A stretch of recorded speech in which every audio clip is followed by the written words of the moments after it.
Teoría general del delito. Capítulo 21. Otras causas de justificación. 1. El actuar en cumplimiento de un deber o en el ejercicio legítimo de un derecho, oficio o cargo. Especial consideración de la obediencia debida. 2. El consentimiento. En este capítulo nos ocuparemos de aquellas causas de justificación que tienen relación con el ejercicio de la función pública o con el cumplimiento de deberes que implican la realización de actos de coacción o de violencia, o el cumplimiento de órdenes antijurídicas. También nos ocuparemos del consentimiento, que es una causa de exención de pena entre las causas de exclusión de la tipicidad y las causas de justificación. 1. El actuar en cumplimiento de un deber o en el ejercicio legítimo de un derecho, oficio o cargo. Especial consideración de la obediencia debida. La eximente del número 7 del art. 20 es quizá la que más claramente tiene el carácter de causa de justificación y, hasta cierto punto, es una declaración superflua, pues igualmente tendría valor justificante aunque no se mencionara expresamente en el catálogo de las eximentes. No cabe, desde luego, mayor justificación que la de cumplir un deber o ejercer legítimamente un derecho, oficio o cargo. Lógicamente, el cumplimiento del deber o el ejercicio del derecho que se justifica es el que se realiza dentro de los límites legales y conforme a derecho. Este requisito de la conformidad a derecho, del que actúa al amparo de esta eximente, plantea dificultades interpretativas que casi siempre remiten a otras ramas del ordenamiento jurídico. En efecto, para saber cuándo un médico, un funcionario, un policía, etc., actúan dentro de sus respectivas competencias o atribuciones jurídicas, es necesario conocer cuál es el contenido de la regulación jurídica, administrativa, laboral, etc., que rige dicha actuación. La cuestión tiene trascendencia porque no siempre esta regulación jurídica extrapenal es suficientemente clara o, incluso, puede ser contraria a los principios informadores de las causas de justificación. Una reglamentación administrativa no puede justificar abusos de poder o arbitrariedades de las autoridades. Sin embargo, sucede esto muchas veces cuando, por medio de conceptos jurídicos indeterminados y de cláusulas que dejan amplio espacio a la discrecionalidad, se deja al arbitrio de la autoridad la decisión para valorar los presupuestos objetivos o los límites jurídicos de su actuación. Ante esta situación conviene recordar que, por encima de cualquier regulación concreta, están los principios generales de las causas de justificación, que, aunque en la configuración legal de esta eximente no se citan expresamente, siguen teniendo indudable vigencia, como seguidamente veremos con algunos casos concretos. 1. El uso de la violencia por parte de la autoridad. Especialmente interesante es el problema del empleo de la violencia por parte de la autoridad o de sus agentes, que puede provocar lesiones e, incluso, la muerte del que la padece. La gravedad de este hecho ha llevado a la doctrina y a la jurisprudencia a señalar unos límites con la idea de evitar todo exceso o desviación de poder. Estos límites son, en principio, la necesidad racional de la violencia y su adecuación proporcional al hecho. Aunque algún sector doctrinal y jurisprudencial entiende que también es necesaria la agresión ilegítima, manteniendo una casi identidad con la legítima defensa, generalmente se considera hoy que no es necesario este requisito para justificar el ejercicio de la violencia por la autoridad, porque hay algunas ocasiones en las que la autoridad puede hacer uso de la violencia sin que haya sido objeto de agresión directa, por ejemplo, para reducir a un peligroso delincuente que pretende huir. Pero si hay una agresión ilegítima es de preferente aplicación la legítima defensa. En todo caso, se requiere la necesidad racional de la violencia para restablecer el orden jurídico perturbado, no estando justificada, por innecesaria. Sí, por ejemplo, es suficiente con cualquier otro tipo de medida no violenta. Finalmente, la violencia, además de necesaria, ha de ser proporcionada a la entidad del hecho que la motivó, evitando cualquier exceso, por más que aparentemente pueda estar autorizada por cualquier tipo de reglamentación administrativa. Según el art. 5,2 grados de la LO 2/1986, de 13 de marzo, de Fuerzas y Cuerpos de Seguridad, solamente deberán utilizarse las armas en situaciones en que exista un riesgo racionalmente grave para su vida, su integridad física o la de terceras personas, o en aquellas circunstancias que puedan suponer un grave riesgo para la seguridad ciudadana y de conformidad con los principios. ¿A qué se refiere el párrafo anterior? Es decir, los principios de congruencia, oportunidad y proporcionalidad en la utilización de los medios a su alcance, art. 5,2 grados C. Aunque, igual que en las demás causas de justificación, la apreciación errónea de los presupuestos del uso de armas dentro de los límites del riesgo permitido y de lo que dadas las circunstancias se pueda entender como razonable, no debería excluir la apreciación de la eximente como causa de justificación. El error que va más allá de esos límites solo puede tener relevancia exculpatoria o atenuante por la vía del error de prohibición, art. 14.3, y no del error de tipo, art. 14.1 y 2. CFR STS de 16 de diciembre de 1991, apreciando imprudencia temeraria en la conducta del cabo de Policía Nacional que disparó su subfusil contra el autor de un hurto de uso de vehículo de motor, cuando huía después de abandonar el vehículo. Sin embargo, la STS de 9 de marzo de 1993, apreció en un caso similar la eximente incompleta de legítima defensa, y la STS de 5 de octubre de 1999 condenó por homicidio doloso simple sin circunstancias modificativas. Véase el comentario a estas sentencias de Bolea Bardón, 2001. En los casos en los que no se pone en peligro la vida o la integridad física, sino otros derechos como la libertad, el domicilio, etc., más importantes que los presupuestos fácticos de la actuación policial son los requisitos formales de la misma, tales como la autorización por orden judicial, supuestos previstos en el art. 550 LE CRIM, etc.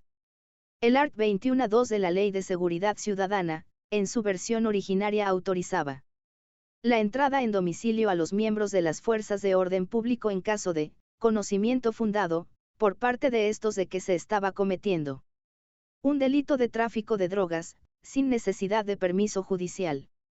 Dicho precepto fue declarado posteriormente inconstitucional por STC 341/1993, de 18 de noviembre, por infracción de las garantías establecidas en el art. 18.2 CE, ya que en opinión del Tribunal Constitucional al conocimiento fundado, no equivale el caso de flagrante delito, a que alude el precepto constitucional.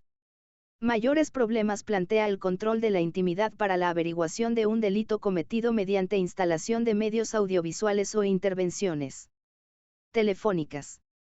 En general, la jurisprudencia admite tales intromisiones y su correspondiente valoración como prueba en un proceso penal si la grabación se ha llevado a cabo bajo control judicial y para investigar un delito grave. CFR Art. 579 LE CRIM, Auto TS de 18 de junio, STC 18/2003, de 23 de octubre, y Muñoz Conde, 2004. En la medida en que se cumplan esos requisitos formales, la actuación policial será correcta, aunque el contenido de la misma no lo sea. El que es detenido por la policía en cumplimiento de una orden judicial, tiene derecho a recurrir esa orden, pero no a disparar contra la policía. Por más que la orden sea injusta, CFR infra especial consideración de la obediencia debida. 2. El derecho de corrección.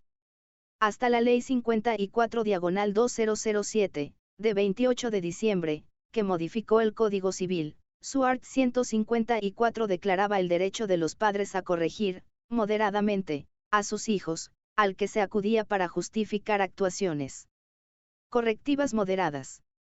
De todas formas, el derecho de corrección no podía amparar ni justificar la utilización de violencia constitutiva de delito, lesiones, tratos degradantes, etc., precisamente porque exceden de la moderación hasta entonces admitida por el Código Civil. La supresión del derecho de corrección por la citada reforma civil ha coincidido con la ampliación penal del concepto de maltrato doméstico, por el que el maltrato leve sin lesión, empujones, zarandeos, etc., pasa a ser constitutivo de delito, art. 153,2 CP, lo que puede suponer la consideración como delito de, por ejemplo, una bofetada.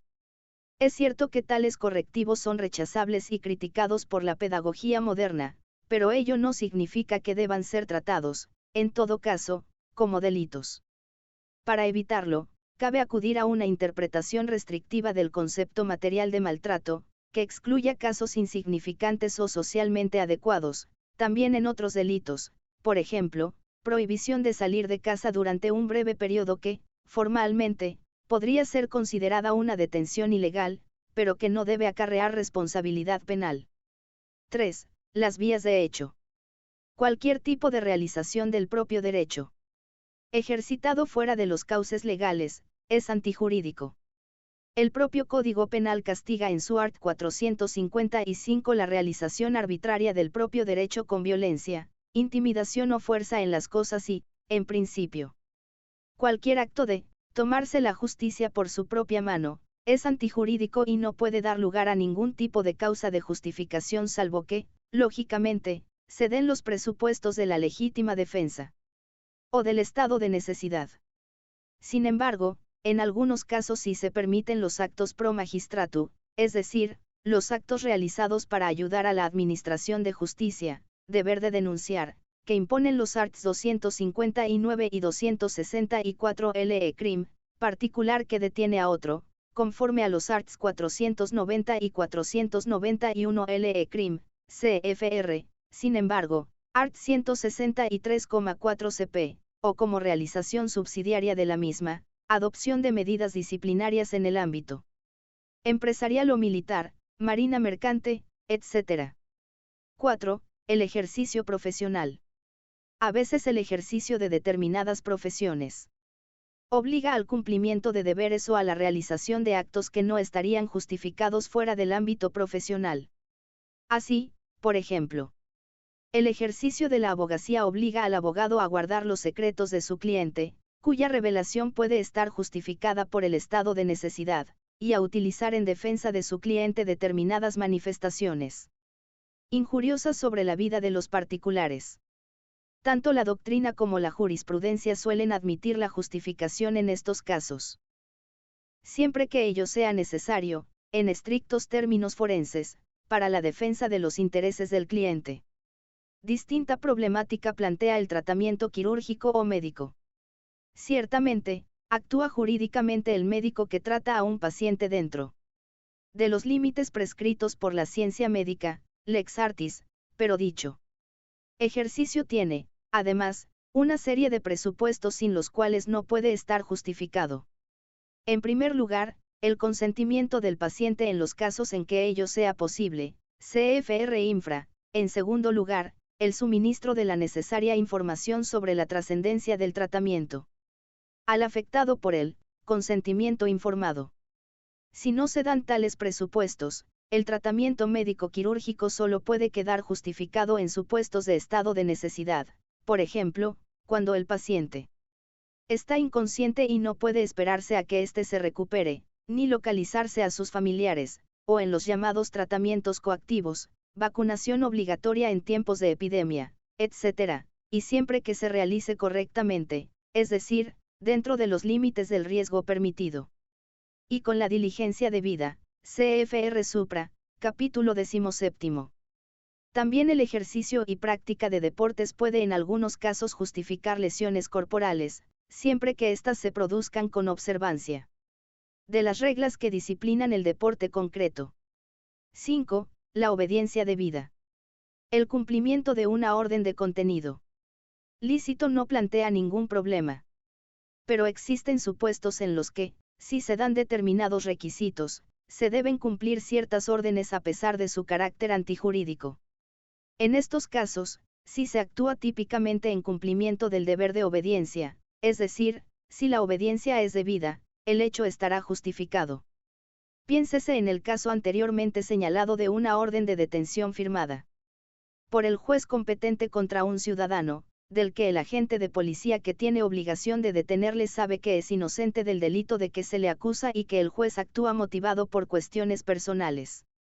Lo único que se pide del agente de policía, para que deba cumplir esa orden, es que exija los requisitos formales de la misma, competencia del que la dicta, forma escrita, etc., pero una vez constatados estos, debe proceder a cumplir con la orden y el ciudadano a quien se va a detener tendrá que acatarla, sin ofrecer resistencia y sin perjuicio de presentar por las vías legales cuantos recursos quepan contra dicha orden.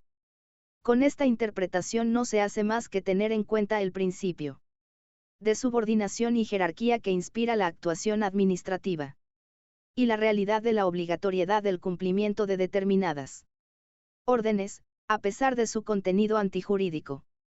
Ciertamente el deber de obedecer órdenes antijurídicas tiene unos límites, pero el que actúa dentro de estos límites lo hace justificadamente.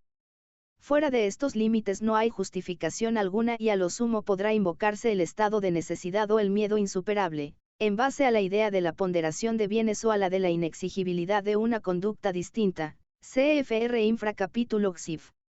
Para que una orden sea vinculante y pueda dar lugar al cumplimiento de un deber y, por tanto, la obediencia pueda estar amparada en la causa de justificación del número séptimo del art. 20, tienen que darse los siguientes presupuestos. 1. Relación jerárquica.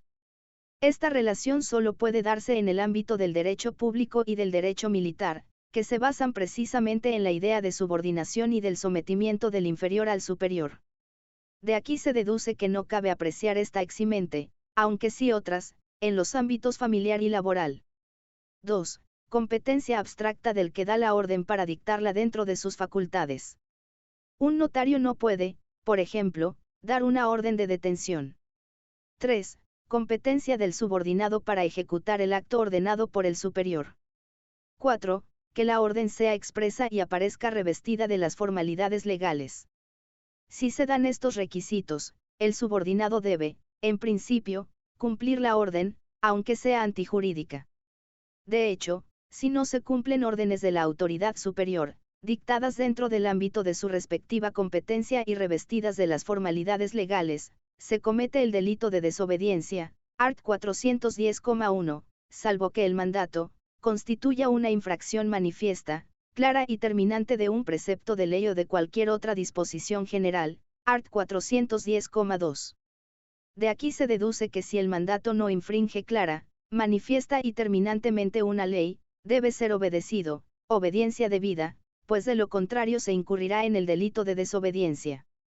Lo importante es, pues, que la orden aparezca dictada dentro de los límites de la respectiva competencia y revestida de las formalidades legales, teoría de la apariencia, pero si aún así infringe manifiesta, clara y terminantemente un precepto legal, no habrá ninguna obligación de obedecerla y, por tanto, el que la cumple no podrá alegar el cumplimiento de un deber como causa de justificación.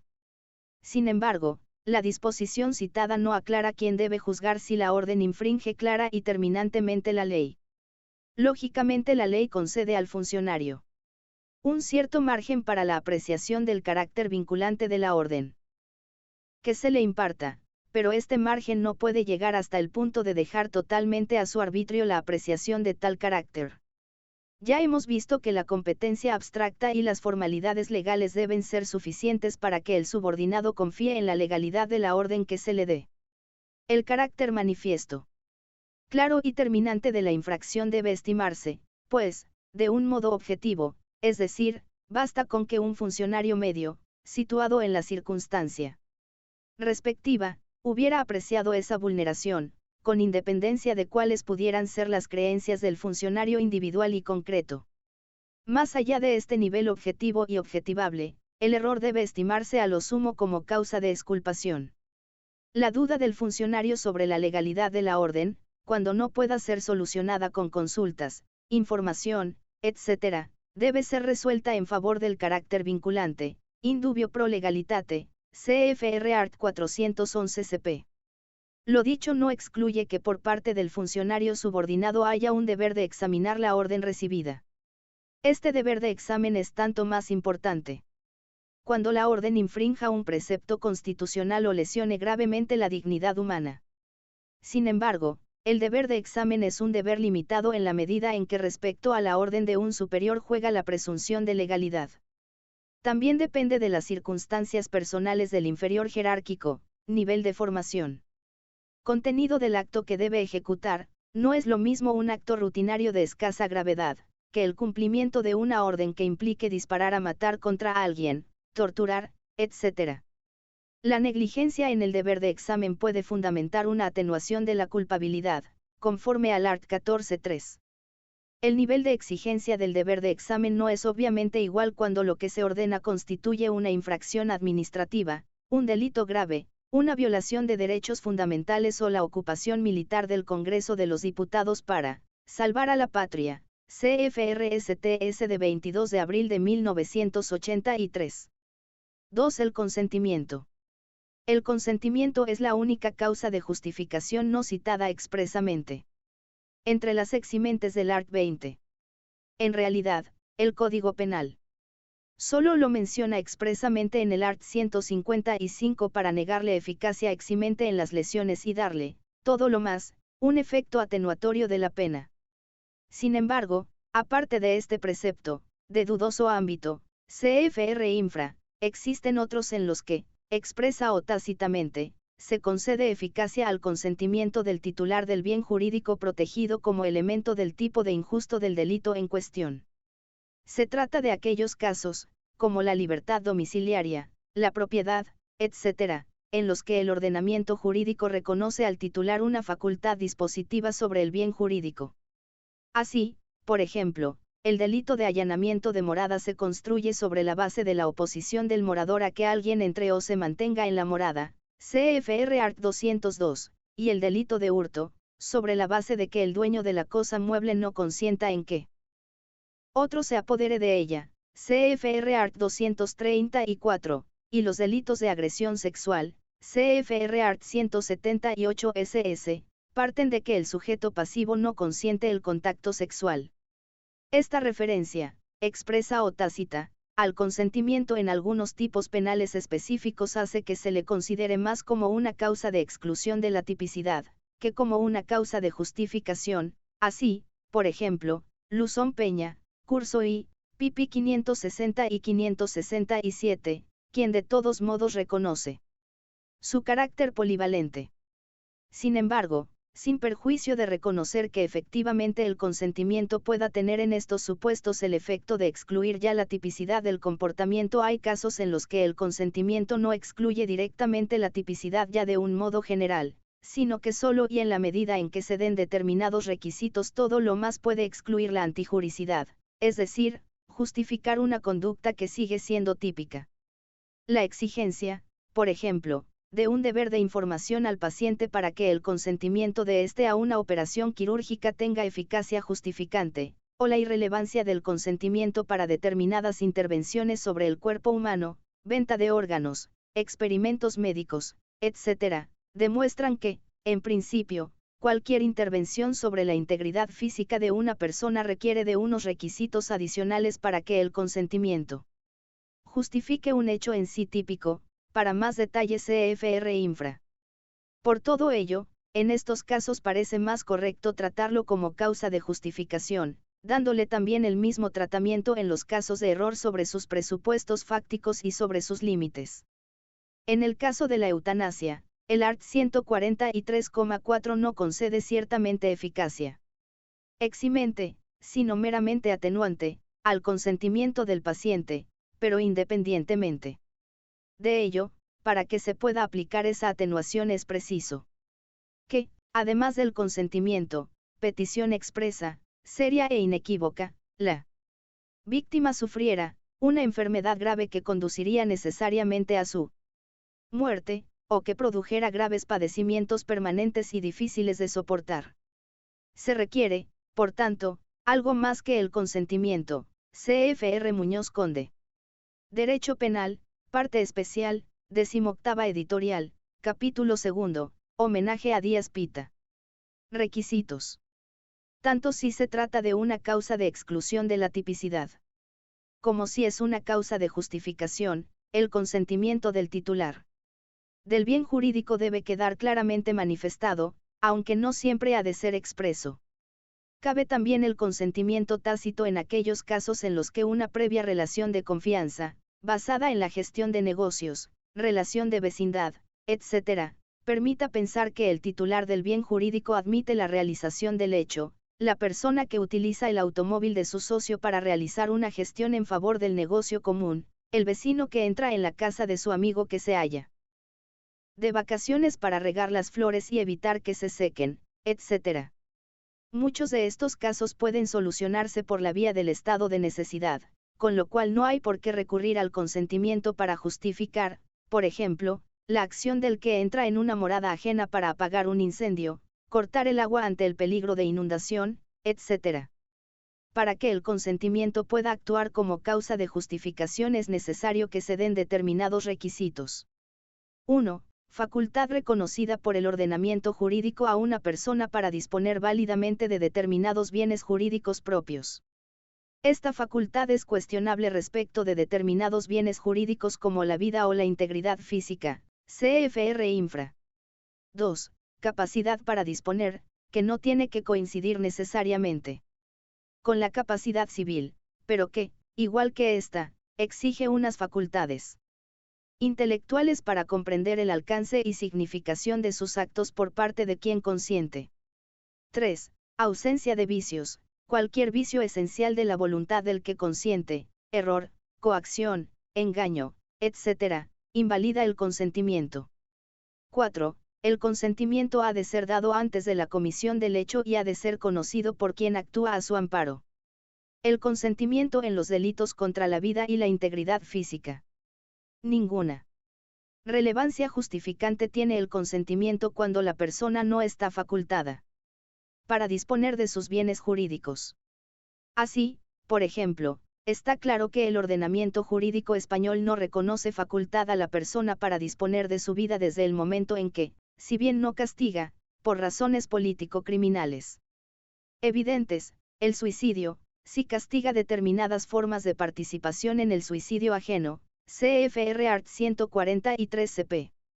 No obstante, la misma existencia de este tipo delictivo autónomo respecto al homicidio o asesinato demuestra que no es lo mismo matar a otro en contra de su voluntad que contando con ella, caso este último en el que se puede plantear la posibilidad de causas de justificación, eutanasia, que son inadmisibles en el primero. Respecto a la salud y a la integridad física la cuestión es ya más controvertida. El Código Penal de 1995 hectáreas querido zanjar la polémica con el art. 155, en el sentido de declarar la irrelevancia del consentimiento del ofendido para eximir de pena en el delito de lesiones, aunque obliga a imponer la pena inferior en 1 o 2 grados. A continuación, sin embargo, el art. 156,1 concede relevancia eximente, justificante, al consentimiento, válida, libre, consciente y expresamente emitido, si bien, únicamente, en los supuestos de trasplantes de órganos efectuados con arreglo a la ley, esterilizaciones y cirugía transexual realizadas por facultativo, con la salvedad de que el consentimiento se haya obtenido, viciadamente, o mediante precio, recompensa o promesa, o el otorgante sea menor de edad o incapaz. Pero eso no puede significar que el consentimiento no pueda ser válido también para otro tipo de intervenciones que no tengan un fin exclusivamente terapéutico, como pueden ser las de carácter estético, o que haya que exigir automáticamente responsabilidad cuando se causen unas lesiones en el seno de una práctica deportiva. Por lo que el art. 155, fuente de graves confusiones, exige, para poder ser aplicado coherentemente con los principios inspiradores de nuestro ordenamiento jurídico, como puede ser el libre desarrollo de la personalidad, ser salvado por vía interpretativa, entendiendo que, en realidad, el único consentimiento que no puede ser válido es, aparte del prestado por los que no tienen capacidad para consentir, el que está prohibido expresamente por la ley, como, por ejemplo, el del donante de un órgano que lo vende para un trasplante, CFR Art. 8 Real Decreto 2070-1999, de 30 de diciembre, que prohíbe expresamente la venta de órganos, y el nuevo art. 156 bis, introducido por la LO 5-2010, de 22 de junio, que tipifica como delito el tráfico de órganos. Pero en los demás casos en los que el consentimiento sea simplemente la manifestación de la voluntad en el ejercicio legítimo de un derecho, el derecho correspondiente al libre desarrollo de la personalidad reconocido en el art. 10 CE, este debe eximir de responsabilidad penal, siempre y cuando, obviamente, la actuación se lleve a cabo dentro de los límites de lo consentido. En todo caso, El art. 155 solo es aplicable en relación con el consentimiento del lesionado a una lesión dolosa, pero no cuando se trata de una puesta en peligro consentida, copiloto, boxeo, ruleta rusa.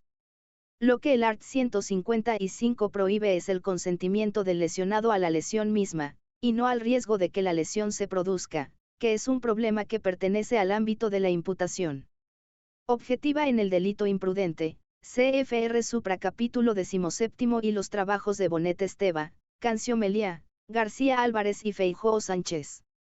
Un sector doctrinal se muestra en todo caso a favor de la aplicación del art. 155 a las lesiones imprudentes, CFR por ejemplo Tamarit Sumaya, en Quintero Olivares Dir, Comentarios, y Cerezo Mir, Derecho Penal, Parte General 2, Capítulo 4, García Álvarez, 1999, pp. 474 y ss. En contra, Muñoz Conde, Derecho Penal, Parte Especial, Capítulo 4, y también en contra de que la autopuesta en peligro o la puesta en peligro consentida para la vida o la integridad física puedan excluir siempre la responsabilidad del tercero. Así, por ejemplo en las huelgas de hambre, el límite al respeto a la voluntad del huelguista está en el peligro inminente de muerte y en que éste haya perdido de forma permanente e irreversible su capacidad para consentir. En los casos de rechazo de transfusión de sangre por razones religiosas, hay que respetar la voluntad del que prefiere salvarse con otro tipo de remedios alternativos dudoso cuando se trata de menores y la transfusión es objetivamente necesaria para salvar su vida. CFR-STS de 27 de junio de 1997. El Tribunal Supremo ha considerado en ocasiones que la propia contribución imprudente de la víctima a su lesión o muerte reduce la gravedad de la imprudencia del tercero. Compensación de culpas, CFR-SSTS de 24 de mayo de 1991 y de 24 de julio de 1992, véanse Serrano Maillo, 1996, pp 53 y ss, Feijóo Sánchez, 1999, pp 255 y ss, y Luzón Peña, 1990, p 56, o incluso excluye la imputación objetiva del resultado, CFR-STS de 26 de febrero de 2000, excluyendo la responsabilidad de un sujeto por las lesiones que sufrió un joven, al que había recogido poco antes haciendo auto-stop, al tirarse del coche en marcha para evitar ser atracado por dicho sujeto, y los comentarios a la misma de Bonet Esteva, Cancio Meliá, García Álvarez y Tamarit Sumaya, en varios. 2000.